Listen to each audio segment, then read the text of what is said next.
5ই August পরবর্তী সময়ে রাজনৈতিক দলগুলোর মধ্যে তৈরি হওয়া জাতীয় ঐক্যে কিছুটা ফাটল ধরেছে বলে মনে করে ইসলামী আন্দোলন বাংলাদেশ, খেলাফতে মজলিস ও জমিয়তে উলামায়ে ইসলাম বাংলাদেশ। তবে আওয়ামী লীগের বিষয়ে সব দল ঐক্যবদ্ধ রয়েছে বলে জানিয়েছেন এই 3 দলের নেতারা। তাফিমুল ইসলামের রিপোর্ট। জুলাই আগস্ট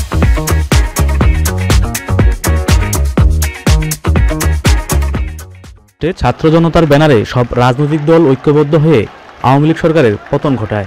5ই আগস্টের পর ফ্যাসিবাদ বিরোধী রাজনৈতিক দলগুলোর মধ্যে ঐক্য থাকলেও সম্প্রতি কয়েকটি ইস্যুতে মতবিরোধ দেখা দিয়েছে।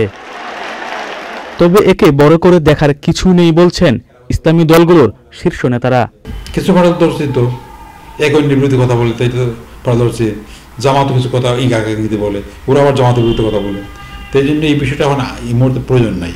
বিজয় পরবর্তী বাংলাদেশ বিনির্মাণে আমাদের জাতীয় ইস্যুগুলোতে কমপক্ষে ঐক্যবদ্ধ থাকা এটা দেশ ও জাতির প্রত্যাশা ছিল। এই জায়গায় আমরা একটু ফাটল লক্ষ্য করছি। তর্ক বিতর্কটাই ফাটলের কারণ না, মত ব্যক্ত করাই অনৈক্যের কারণ না। মত ব্যক্ত করতেই পারে, প্রত্যেকের মত ব্যক্ত করতেছে। তাদের মতে মতের ভিন্নতা থাকলেও আওয়ামী লীগের বিষয়ে সব দলই ঐক্যবদ্ধ। যে এই নির্বাচনে তাকে জড়ানো দরকার নেই, এমন এক ব্যবস্থা করতে হবে যাতে দল না জড়াতে পারে।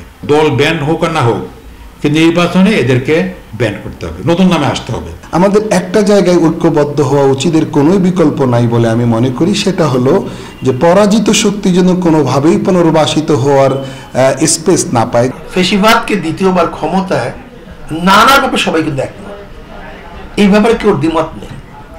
কাজে এখন যদি দেখেন তর্ক বিতর্ক চলতেছে, কিন্তু ওই ব্যাপারে সবাই একমত। জাতীয় ঐক্যের স্বার্থে সব রাজনৈতিক দলকে কথা বলার ক্ষেত্রে সমঝোতা হওয়ার আহ্বান জানান ইসলামী দলগুলোর নেতারা।